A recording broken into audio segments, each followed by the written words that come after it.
The idea that the universe began with all matter and energy in an infinitely dense singularity leads to the equivalent questions. Why did the universe end up with the amount of matter it has and not some other amount? How can it know prior to its existence how it should end up? How might we unravel this strange coincidence? For under present theories, the universe might have chosen any one of an infinity of amounts of matter. So the actual amounts it chooses need some consideration. Let's engage in a methodical exploration and develop a concept. In contemporary physics, an increasing number of experts contemplate the universe as possessing an informational nature akin to an expensive computational system, as suggested by figures.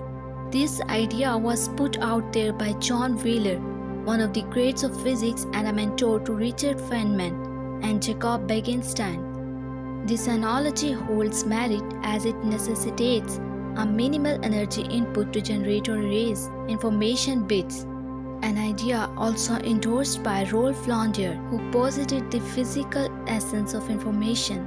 This conceptual journey further advances within the realm of black hole physics, marked by a calculation from the late Stephen Hawking and Bekenstein.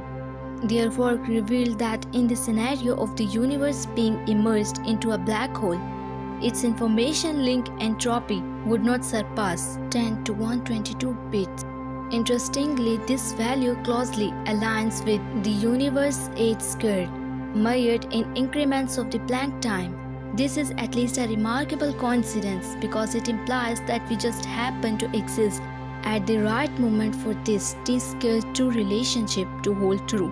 With an infinite number of possible values that it might have been, the coincidence is at least odd that the energy of the universe seems to be increasing as the universe expands also implies that it was less in the past. It is plausible to propose a consistent t-squared 2 relationship throughout the universe's existence.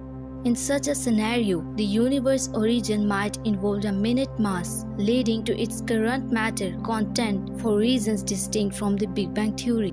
This approach offers a simpler explanation that adheres to the laws of physics, although it necessitates a re-evaluation of how events unfold. This idea resonates with the sentiments expressed by John Archibald Wheeler in his It from Bit discourse.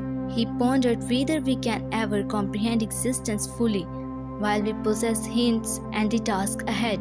There's optimum that eventually we will unveil an elegantly simple and captivating core concept that prompts us to exclaim, how could it have been any different? How were we blind for so long?